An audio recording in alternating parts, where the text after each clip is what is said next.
Yes, yes, I am. Good to see you, Professor Krishnan. Always good to see you. Yeah, go on, Pooja. Okay. Yeah. So basically, now we've come to the finale. We've come to the moment that we've all been waiting for, the 2020 BBLF CK Prahalad Best Business Book Award ceremony. I'm going to hand it over to Benedict. I don't think he needs any introduction. Benedict, have we lost you? Okay, okay, right here. Yes, okay. So, yeah, thank you to the CK Prahalad family for sponsoring the award for the last 3 years. And yes, Benedict, over to you. Good evening. Good to see Mrs. Prahalad. She's logged in from San Diego. It's early morning there. Thank you for making it happen. Thank you for being here. I'm privileged to present this award,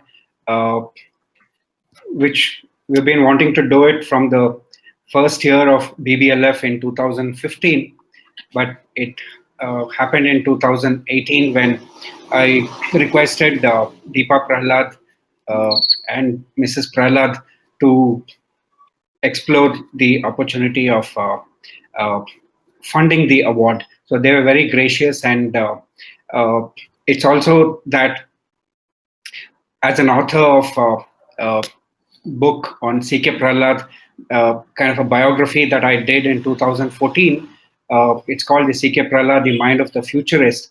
The book did very well, and thanks to the support of the family, Gayatri and Deepa, that I could pull off a book on CK, although I didn't get to meet him, but I got enough substance to write this book, and happy to say that the book has done very well, and Westland says that whatever they printed is sold off. So yeah, the program for the day is that we have a 10-minute talk by Mr. Narayanan Ramachandran. Welcoming you, Narayan. Thank you. Happy to have you here. He's a student of CK, and he's been the head of Morgan Stanley in India, and now he's also an entrepreneur, a columnist. Happy to have you again, Narayan. So over to you. 10 minutes to you to enrich us with your take on CK Prahalad. You're learning from CK Prahalad. Thank you, Benedict, and thank you everyone for being part of this evening. I'm particularly honored that Ms. Prahalad and their family is also with us, so it's my pleasure to speak for a few minutes. Can't hear you. Can you hear me? Sir, we are able to hear him, sir. His voice is good. Yes, we can hear you. We can hear you. Yes. Okay, I'm going to continue.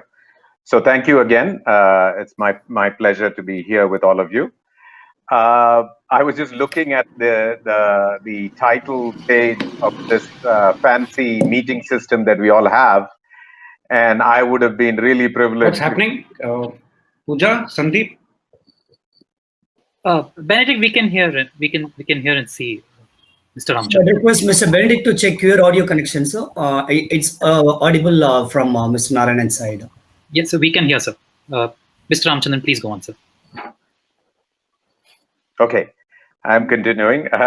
So, as I said, I was just looking at the title written on this fancy meeting system that we now all have to use. Hello? And what it says here is the former head of Morgan Stanley, but I would have been really privileged if all it said was lifelong student of CK. And that would have communicated so many things to so many people that I wouldn't really need to say where I am today as a consequence of just a few years that I spent in knowing CK, but those were transformative years for me. I'm going to begin very quickly by just reading a short paragraph from the economist obits. For those of you in the business, you will recognize that the economist writes obits that are just actually fantastic. And this one does him great justice. So I'll start with that. So Coimbatore Krishna Rao Prahalad, universally known as CK, was the most creative management thinker of his generation. He revolutionized thinking on two big subjects, business strategy and economic development, and made a significant contribution to a third, innovation. His admirers were legion, including bosses of some of the world's biggest companies, heads of NGOs, and founders of scrappy startups. So way before it became popular, CK was talking to a very wide audience of people. CK joined Michigan after a doctorate degree in Harvard and a short stint at IIM. And in the more than 3 decades he spent at University of Michigan, then not called Ross School of Business, but now called so, he was recognized many times for his extraordinary contribution towards teaching, mentoring, and service, and rose to become a worldwide celebrity and was conferred the Distinguished University Professor Award. It is this mentorship that has stayed with me for all of my years, 30 plus years in my career. And very few teachers are able to be all three: mentoring, teaching, and providing service to a wide community. And CK did that, all of those with great flair. I studied in Michigan in the 80s, and despite being a finance student, have been influenced, inspired in ways that I cannot even fully say and comprehend to this day. But all I can say is he's touched every aspect of my professional career in a way that I think he would have liked.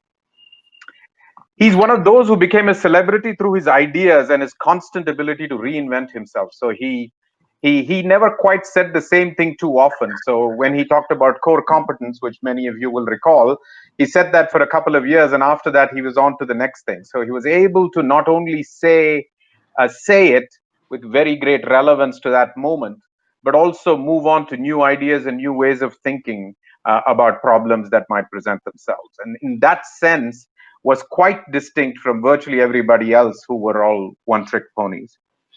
He presented these ideas through, scholarly works, which were peer-reviewed, of course, and in books, which are very popular and widely read, and in consulting arrangements directly with these large companies.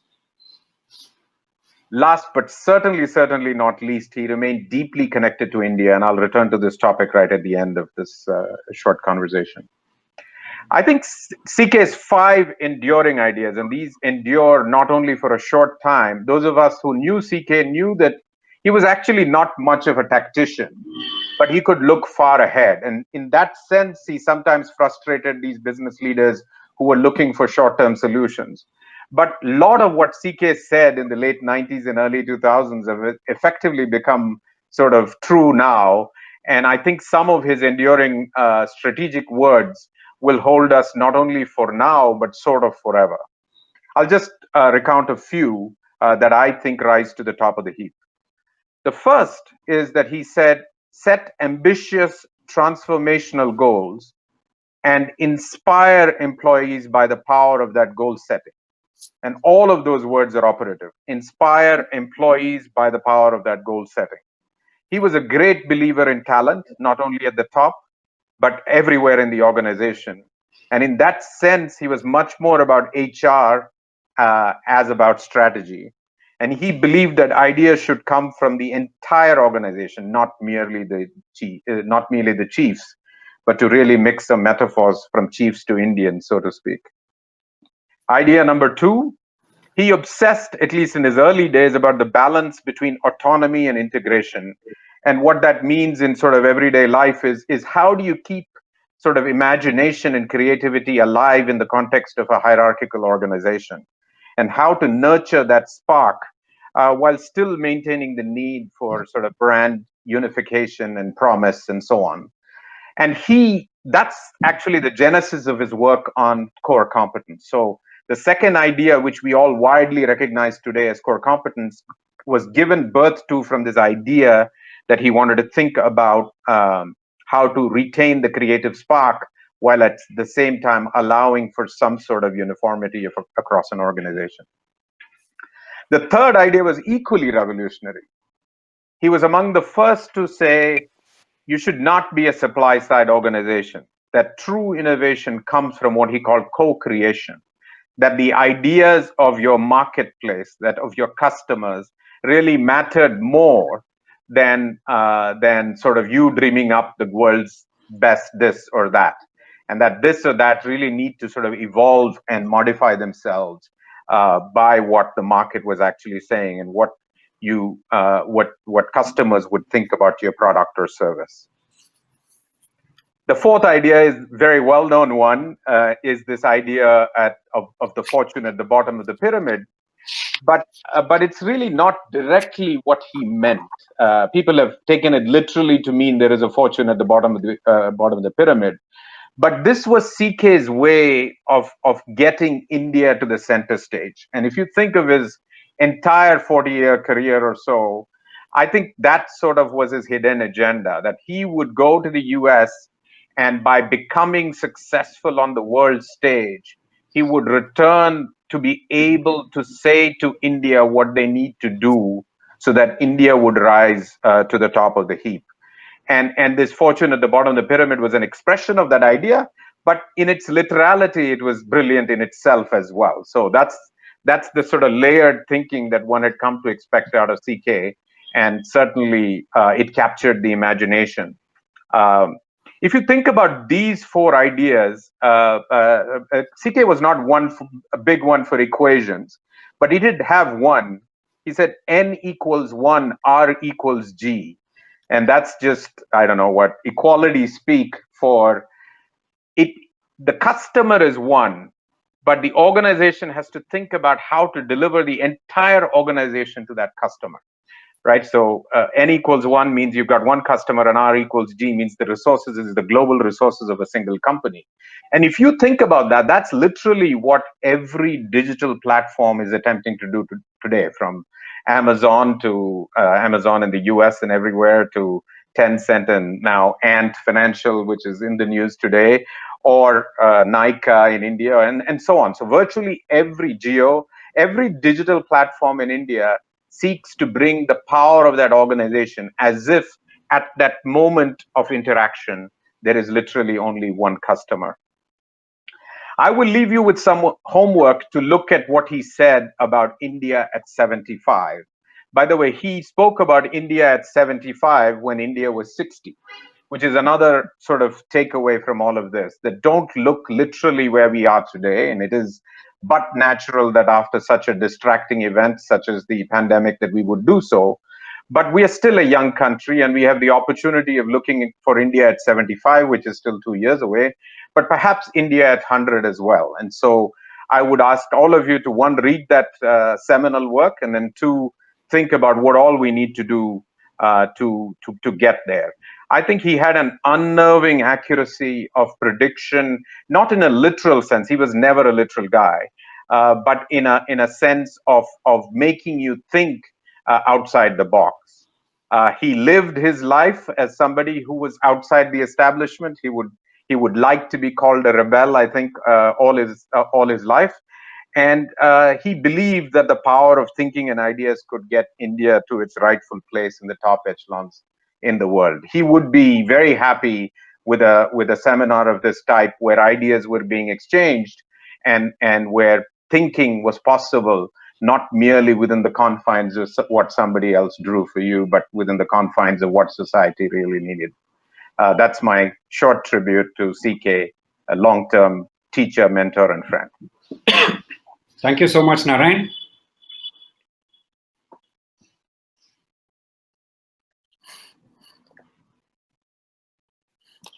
Thank you so much, Narayan. Can you hear me? Yes. Yes. Yeah.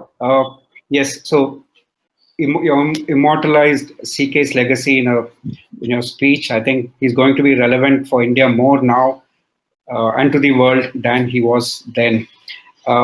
We have Mihir Dalal with us, the winner of the BBLF 2020 BBLF CK Prahalad Best Business Book Award. Welcome, Mihir. Thanks a lot, Benedict. Yes. So our next item in the program is the presentation of the award. We have a certificate which is nicely designed by V. Raghunathan, who is the chair of BBLF. Can we show the certificate here, please?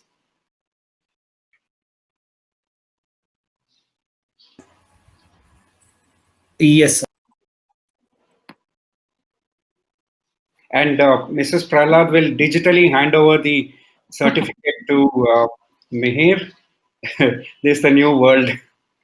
And Mihir promised that we deliver the certificate to you, courier the certificate to you at home. Right.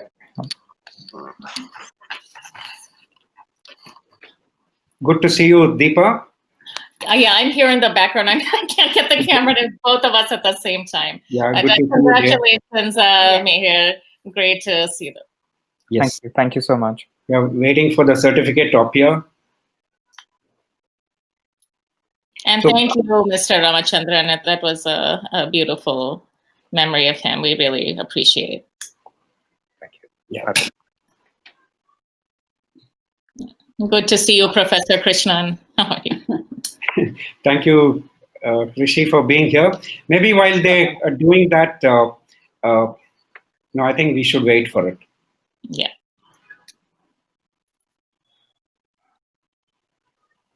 Narayan, you're with Unitas Capital now, so many of CK's ideas which you learned are implementing now in the social sector.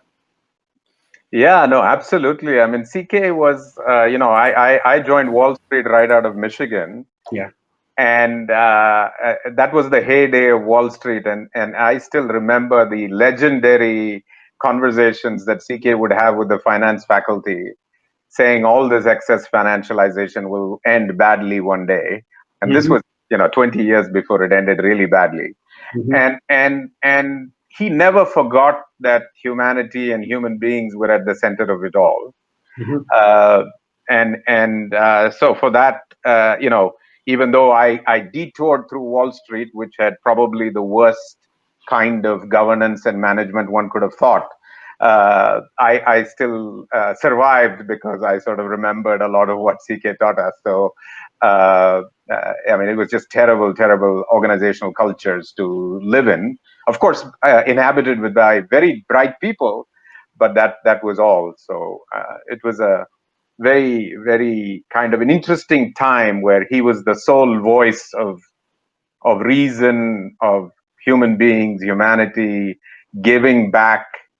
And I certainly picked up in this idea that he wanted to help India virtually with everything he did. I mean, it's almost everything he did had the indirect motive of somehow helping India. Of course, a lot of it was applicable to the Japanese companies of that time, the famous Komatsu case that all of us have done, or Philips in the Netherlands, which is another big client of his, and so on.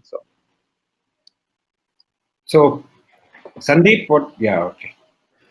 Can you enlarge it, please? Can you enlarge it? Enlarge the certificate? One second, sir. I'm enlarging it. Yeah. Then you should probably hold on to the certificate when it comes. Yeah. Yeah.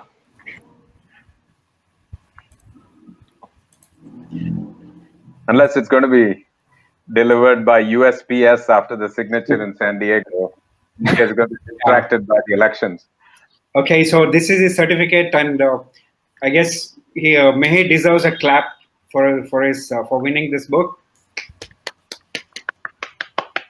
Thank you so much. So,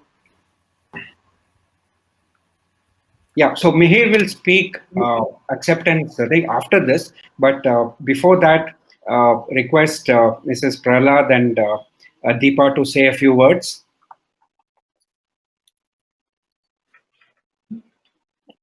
Is our mic on? Everything okay? Yeah, it's all fine. Okay. Good evening, ladies and gentlemen. I'm honored to present the CK Prahalad Best Business Book Award of the Year First, let me begin by extending my best wishes to all the finalists and my heartiest congratulations to the winner, Mihir Dalal. I would also like to thank Benedict, Paramanand, the distinguished judging panel, and all the sponsors for putting together this wonderful event, especially with all the current challenges. We are extremely grateful for your time and devotion to this effort. I am incredibly humbled and impressed by the sheer variety of topics and authors presented at the Business Literature Festival this year. In many ways, this alone demonstrates how far India and Indian business has come. And I know my husband would be thrilled to walk among you and discuss your work. I grew up in Ahmedabad and witnessed IIM Ahmedabad being built from ground up. My husband grew up wanting to be a scientist and became fascinated with business after a corporate internship after he finished college. He was in the first batch of IIM Ahmedabad when few people understood what business school was about and spent 9 years in corporate India before going into academia. In all of his work, the struggles and aspirations of business leaders remained very close at heart. I know that India is also where his belief that business could bring a positive change in society took root. This is the reason he spent decades of his life developing concepts and framework to help others understand and succeed in a rapidly changing world. I mention all this because I know that we are facing exceptionally challenging times today. I look back on my husband's life. There are a few lessons that are particularly well suited for this moment. First was his understanding that imagination is often the most potent tool in trying circumstances, and that success begins with the mindset before results become visible. Second, his values of inclusion and equity, of asking business to deliver innovations for all and not just a privileged few. And third, his unwavering faith that India can and must think globally and have a voice in shaping the world order. I can't help but remember that he brought this message to India in 1993, when India was in a severe crisis and was just beginning the process of reforms. There were fewer resources then and a lot of self-doubt. But he came back year after year to coach, support, and help industry dream. It is a point of great pride to see so many of the scenarios that my husband described becoming reality. From the creation of global multinationals to a vibrant startup culture and to a national dialogue about ensuring opportunity for every citizen. As we look for solutions, I hope we can draw strength from his faith in India and its people to meet any challenge. To all the authors, I commend your efforts and dedication. Running a business is hard, but writing about it is even more challenging. As a prolific author himself, my husband gave my children and me the drafts of all his books for our comments before they were ever submitted for publication. He agonized over the clarity, the tone, and the merit of each idea. He wrote his books himself, often typing late into the night, while I sat by reading a book so he didn't feel he was all by himself. I know how painstaking this process can be, but let me assure you, it's well worth it. In helping people understand the mindset and the process behind creating new ventures, you are playing a significant role in inspiring future generations to build products and services that will make life better for us all. I'm especially excited to see the considerable talent and resources inside companies being devoted to the uplift of the less fortunate. I wish all of you success in all your ventures, and I look forward to many more success stories to come. Wish you all the best, and God bless. Thank you, Mrs. Prahalad, for this message and an excellent speech. So Mihir's book is called Big Billion Startup, the Flipkart Story. Mihir, over to you. You have 5 minutes to speak about how you went about writing it and how was the journey and how do you feel receiving this award? Sure. First of all, I would like to thank the festival's organizers for their support of business books, and a special thanks to the Prahalad families for sponsoring this award. I would also like to, thank my agent Anish, who really pitched the book very well, and my editor Teestat Panmak. Many readers have said that they found the narrative to be gripping, and that is due to Teesa's editing in no small part. I think over the last 30 years or so, India has seen a huge transformation of its business, economic, and political landscape. We don't nearly have enough books and literature that can analyze and look critically at these momentous changes, especially on the business side. So it's great to have this sort of festival, which seeks to promote high quality business writing. I believe that, for high quality business writing to emerge, people who care about this sort of thing really need to actively encourage both present and budding authors to pursue business books, because taking up a book project can seem very, very daunting. It demands a full-time commitment of your time and energies. The intellectual and procedural rigors are immense, and at the same time, it is not the most financially lucrative activity. But I think the importance of books really cannot be overstated, especially in an age where so much debate about public affairs is so shallow. And I think even at a personal level, if someone undertakes a book project with the right spirit, it can be very rewarding intellectually. It certainly was for me. I remember I was first approached by a publisher about a book on internet startups in 2015. At that time, euphoria around startups was really at its peak. Newspapers had set up very large teams to cover startups. TV channels were chasing entrepreneurs for bites. There was a lot of interest among publishers as well. At that time, I was co-leading Mint's startup team. And the main focus of my coverage at that time was Flipkart. So I had ended up pitching a book on the company to the editor who had gotten in touch with me at that time.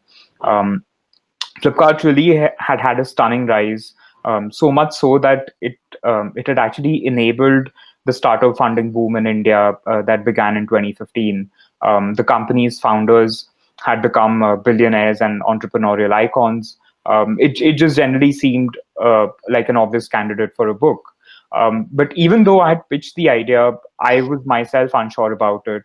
To start with, Flipkart's destiny at that time wasn't clear. It was locked in a war with Amazon and Snapdeal, and the jury was out on who would win. But most importantly, I'd had major doubts about my ability to do a book, because I was used to writing, 1,000-word news stories. So taking up a book project seemed a bit too formidable. So that conversation at that time went nowhere. But I'd continued to cover Flipkart for Mint, and then in 2018, the Flipkart story kind of reached a conclusion. The company had been sold to Walmart for a record 16 billion. And that was really the end of Flipkart as an independent company. So it felt like the right time to explore a book, particularly because in all these years that I had been covering Flipkart, I had become obsessed with the company. It had so much internal drama. There were these strong-headed founders, ruthless investors, hyper-ambitious employees. There were just so many agendas and conflicting interests at the company. It was completely fascinating to watch.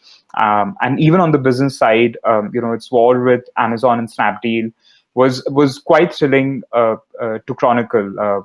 I remember in 2014, I had interviewed Bezos when he had come to India, and it was clear even then that he was desperate to win in India, especially because Amazon was at that time failing in China.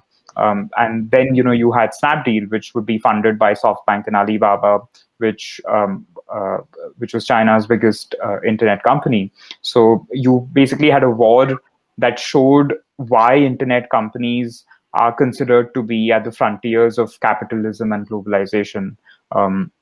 So I started working on the book sometime in August of 2018. When I started, I thought I would just have to tie up loose ends and fill out gaps, because I had already been covering Flipkart for 4 or 5 years, and I already had a wide network of people associated with the company who I could tap. So I thought it would just take a few extra hours of work for maybe 6-7 months, and that would be enough. But very soon, the book project kind of took over my life. It was obvious that a few hours of work wasn't going to cut it, and especially because I was captivated by the new material that I was gathering. I was very excited about the way the story was taking shape in my mind. So I actually ended up giving up my responsibilities as the Bangalore bureau chief admin to work full-time on the book. The entire project took about a year or so. And for most of that year, I was working on the book every day. I ended up traveling to Chandigarh, where the city where the Flipkart founders had grown up. I visited their schools over there. Then I traveled to Delhi, which is where they studied at the IIT over there. I met their college professors and former colleagues. In Bangalore alone, I ended up interviewing nearly 100 people. I had edited my work so many times by the end that I could recall many passages from the book. But at the end, what was really satisfying was that instead of simply tying loose ends, I had come across substantially new material. I had realized that the Flipkart saga was not just a typical startup story. Flipkart was very much a product of its time and place. The company's ultra-consumerist vision and its conviction that it would take its rightful place alongside Amazon and Alibaba in the global tech elite was actually reflective of India's wider ambition to want to become a superpower alongside America and China. But Flipkart actually ended up falling way, way short of its own goals, and that was mostly because of its own failings. And at the same time, it created extraordinary wealth, but for a relatively small number of people. I thought all of this was remarkably familiar with how India as a country had fared in the post-liberalization era. So it was just great to see how you can actually understand a lot of wider psychological forces in India through a company like Flipkart. Finally, I would just like to thank the jury members for the recognition. It's really an honor and a privilege. Yes, thank you, Mihir. I like to see authors speak well. I think I'm told that is a very necessary trait today to sell your books. So all the best for selling more books, and also all the best for all your future books. So stay on.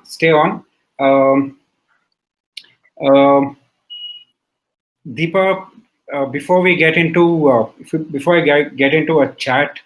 fireside chat with Rishi, Deepa would like to say a few words. You're here. Yes, I just want to extend our congratulations one more time. And I think at this point, as a family, we recognize that the merit of my father's ideas themselves are for others to judge, not for us. But I would like to just spend a minute talking about why he thought writing was so important. And I think the first reason is that he took his responsibility as a teacher incredibly seriously, and he believed in subjecting himself to the same discipline that he expected of others. And one of the ways he did that was to constantly write and agonize about new ideas with his characteristic yellow pad always nearby. And it wasn't uncommon for him at the end of each day to print out 3 copies and hand it to my mom and my brother and I and ask for our opinions. And he was always very clear about why he did that. He said the act of writing would clarify our thinking, help us see new connections, and that was not something that we should ever leave to anybody else. And he extended that discipline to everything. He always graded his students' work. He made his own slides, and I think some of his slides would not be very interesting by today's standards, but the research, and I think the impact he had was because of that commitment to doing the work. And the second thing I remember about him was that he had a very expansive view about who his audience was. I remember when he was discussing with us some of the core ideas that later came into the fortune at the bottom of the pyramid, there was a point at which I became a little frustrated because it just seemed the answers were so elusive. And he kind of gently reminded me, he said, Deepa, we're sitting in comfort and debating and getting frustrated because we don't have the answers. But he said, think about the people who actually live in those circumstances. How frustrated must they be? But they haven't given up, and neither can we. And he kept that spirit alive because that paper was the one that was rejected for over 4 years by all scholarly journals. It actually went underground on the internet and then became published, the first paper with Strategy and Business, before the book actually came out. So he also understood that all of the learning that was relevant was not just from the corporate sector, that empathy was a good thing to have, but it needed to be brought into very replicable and systematic frameworks in order to have an impact. And his commitment to inclusion can even be seen in his writing style. He did write in a much more academic manner, but as the issues that he dealt with became more vested in society, he simplified his style significantly. I remember once discussing with him some of the chapters in the bottom of the pyramid, and I said, well, maybe this is a bit too simple. And he shook his head and assured me it was a very deliberate choice. He said what happened inside companies was going to have a bigger impact on all of our lives, and he wanted to ensure that his ideas were accessible and could be debated by the widest possible audience. So I think that good writers are entrepreneurial in their own way. They have to be willing to engage with new ideas, to build a community. They have to be optimists, and they have a significant role in shaping the debate that all of us have about how we create, how we connect, and how we behave. They set the rules. And I think underlying his motivation was a fairly radical idea about what entrepreneurs really do. He understood that the vision that we all have for society is captured in the writings of nations' founders, in the constitutional ideals that all of us learn in school. But the delivery of those ideals depends increasingly on entrepreneurs and business. Their successes, their stories, and their mindsets shape our aspirations, what we believe to be possible. And he wanted to make sure that he captured learnings from the corporate sector. He encouraged entrepreneurs and helped them understand both the struggles and the possibilities in that chosen path. And he shared this view with us often that entrepreneurs were the true freedom fighters of the modern age. And he looked to create an ethos where success was not just celebrated or envied, but something that was shared and something that was replicated widely in order to deliver the India and the world all of us envision. So thank you very much for your rigor. I've seen some interviews with you, Mr. Dalal, about the dedication in bringing this book to life. And we're so happy to see that kind of devotion to making sure that people understand. And I think it makes no difference that the company was ultimately sold, because the aim of entrepreneurship is to create choices, not just for customers, but perhaps for founders as well, about how they live their lives and pursue their mission. So thank you again, and wish everyone here all the success. Thank you, Deepa. And I should mention here that Deepa has a book, and her book name is Predictable Magic: Unleashing the Power of Design Strategy to Transform Your Business. I think this was 5 years ago, right? Or 8 years ago? Too long, time for a follow-up. So it's been a while. Okay. All the best with that. And thanks for a very inspiring recap of CK's writing style and the story about bottom of the pyramid book. Thank you so much. We move on to the fireside chat with Rishi. Before that, I should say that Mihir, out of the 5 books that were given to the jury to select, personally, I didn't expect you to win. So my choice was N. Chandrasekharan's book Digital Nation, but then I was really pleasantly surprised that all the 4 jury members picked your book. It was surprisingly unanimous. So congratulations again to you. Thank you. Okay, Rishi, are we on? Yes, very much so. Okay, so yeah, so before Rishi, give me a minute to speak about the jury, eminent jury. I should thank Professor V. Raghunathan, the chair of BBLF, to have recommended the jury members, and surprisingly, they did it very fast. So Narayan is here. He was one of the jury members, and I guess I don't need to introduce him again. Manish Sabharwal, he's the founder of and chairman of Team Lease Services, India's largest company in the people human capital staffing space. And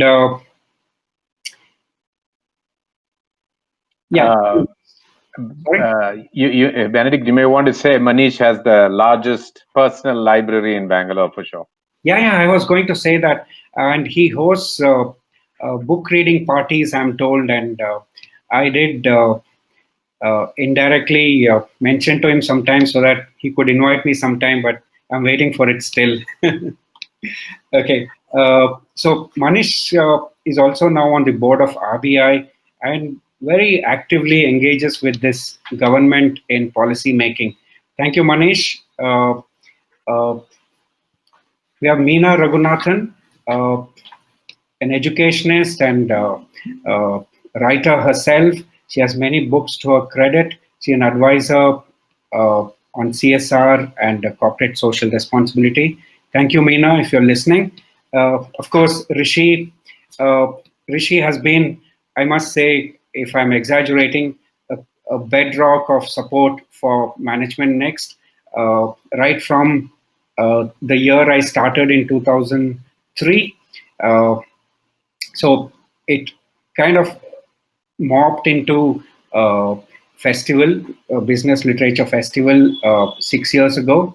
So he's changed the format from a print magazine to a festival. So I've met him. He's given me many hours of time discussing about various issues, and most of all, his belief that Management Next has something to say. And thank you, Rishi, for everything. Thank you. Yes. So how did you find the choice of the 5 books that we picked up? I mean, how was it reading these 5 books? Yeah, so overall, I think the good news is that we have many more high quality business books being written and published in India these days. Maybe 10 years ago, it would have been difficult to find 5 books of this quality. So I'm happy that overall the book quality is really much better than it's been before. So overall, it was a good experience to read all 5 of these books. Yeah. So before we move on to the next question, I just have to recognize the contribution of one of our volunteer members, Debarati Ghosh. So she does a lot of work in compiling the best books using a tool which takes an average of rating and reviews from Flipkart, from Amazon, and Goodreads, and we shortlist 10 books and then shortlist again 5 books, which we give it to the jury to select. So I'm proud that we follow a system which is very unique. We give 50% rating to popular rating, and 50% to jury rating. So that the best of both the worlds are met, and the choice of the books are really they deserve the choice. So, Rishi, are you happy with our system, the way we with our selection process? Yeah, I mean, it's a great relief. I was on the jury of another business book Hi, award just a last sec. year. I'm sorry to interrupt. Your voice is very soft. So could you, yeah. I'll speak as closer into the mic. Is that better? Yeah, it's better. Yeah. It is. Yeah. So, I was on the jury of another book award a year ago, Business Book Award, and they didn't do any shortlisting. Instead, they gave us more than 50 books to read. So you can imagine, with how much attention we were able to read those 50 books. So I think you're doing a great job. I'm really impressed by the way you're able to shortlist a really good set of books. Yes. So if you remember, I think you gave your choice 15 days back. You've given Mihir's book 5 on 5 and 5 on 5 on 2 counts. What made you do that, especially for originality of the idea and the impact of the book? Well, I think as Mihir mentioned in his remarks, Flipkart has been an iconic story. It's been a story of great inspiration for Indian startup entrepreneurs.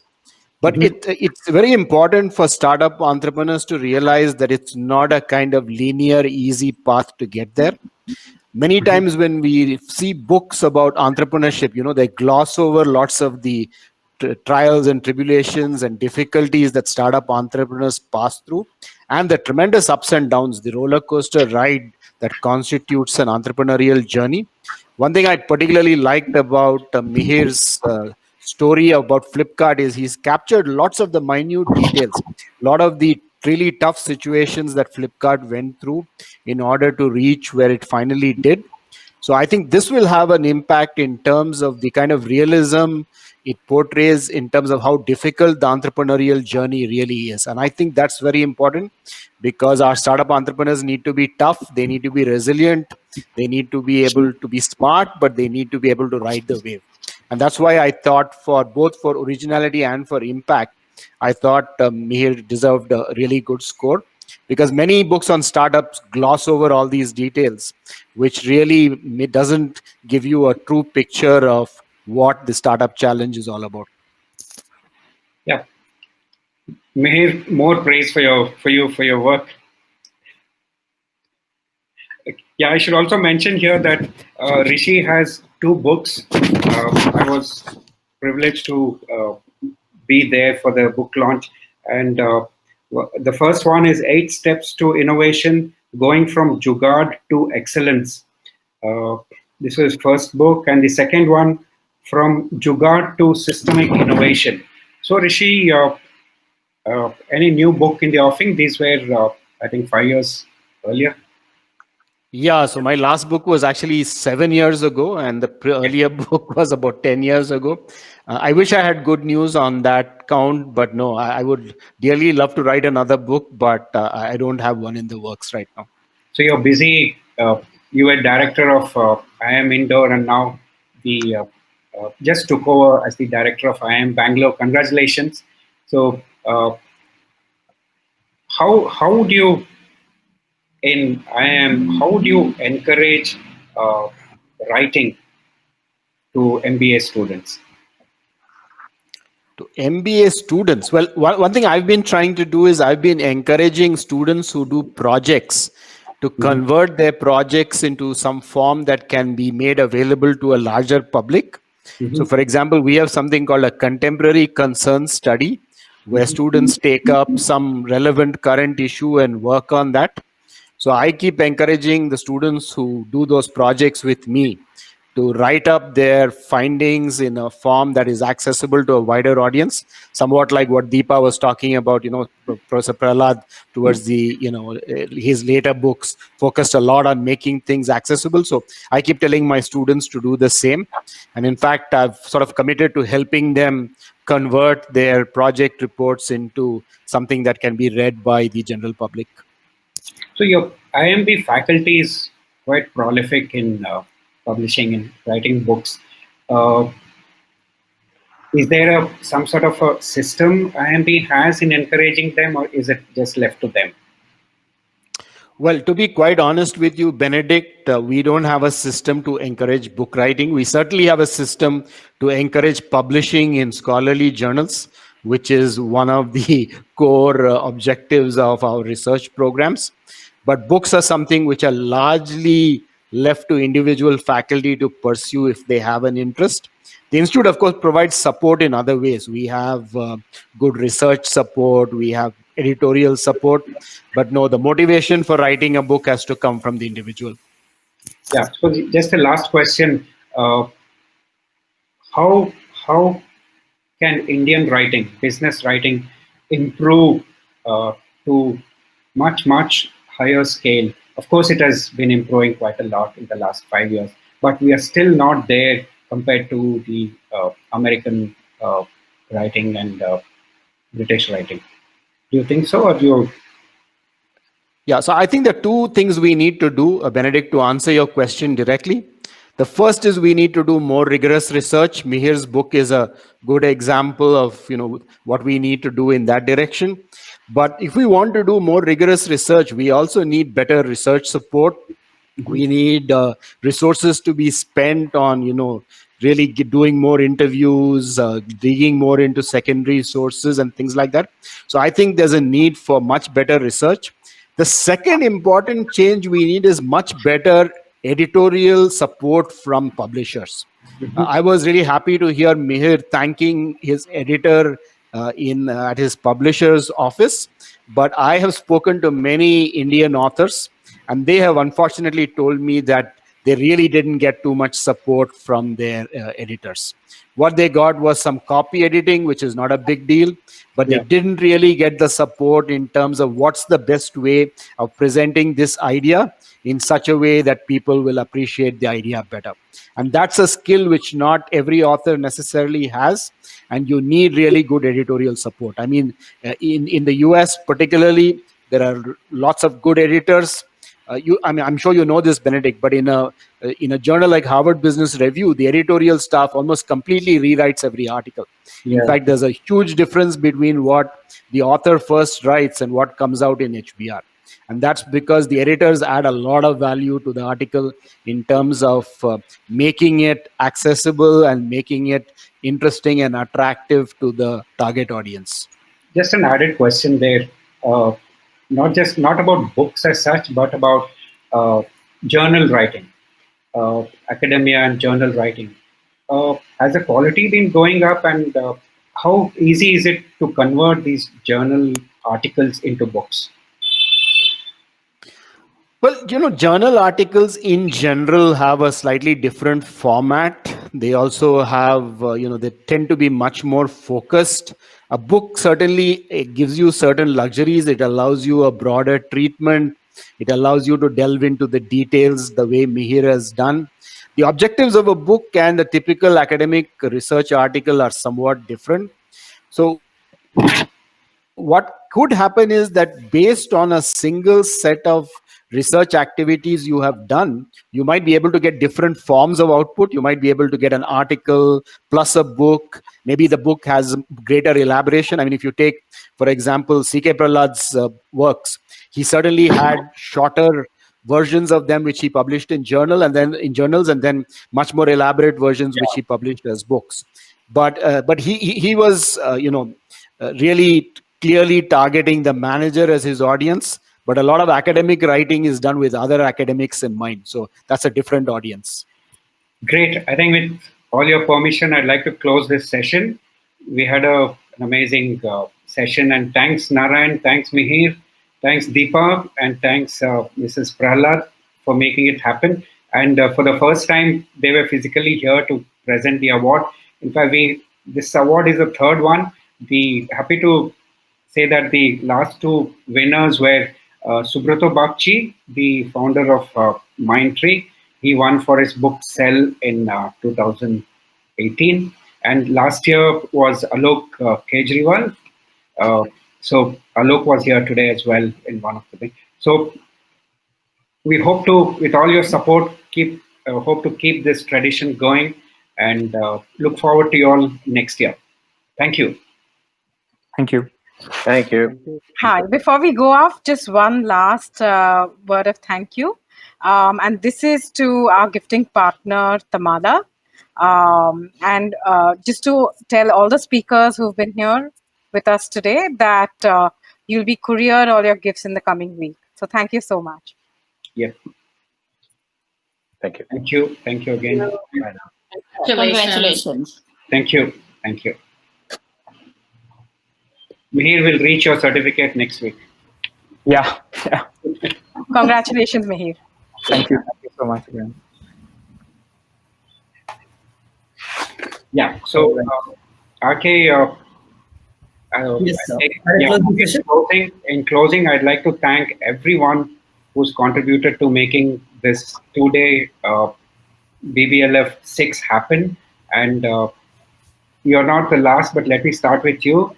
So, RK, thank you for being here and running this from the backhand, giving us comfort. Of course, I have to thank my volunteers who have put in lots of time and effort, starting with Debrati Ghosh. She's overseen our social media outreach. Nana also overseeing this quality of content and social media. Of course, Pooja and Sandeep for doing an excellent job, everybody. Of course, Ganesh Kirti for being a solid support in terms of everything creative content, rather design. I hope I've not left anybody. Yeah, so thank you, everybody. We call this BBLF 6 to a close. Thank you. Thank you so much, sir, and thank you all the lovely audience who attended this session for the last 2 days. Thank you, audience. Thank you. Thank you, Benedict. Thank you, everyone. Thank you so much. And with that, we'd like to close and looking forward to meeting you all in another great occasion. MCRK signing off, and over to Pooja and Sandeep if he's here.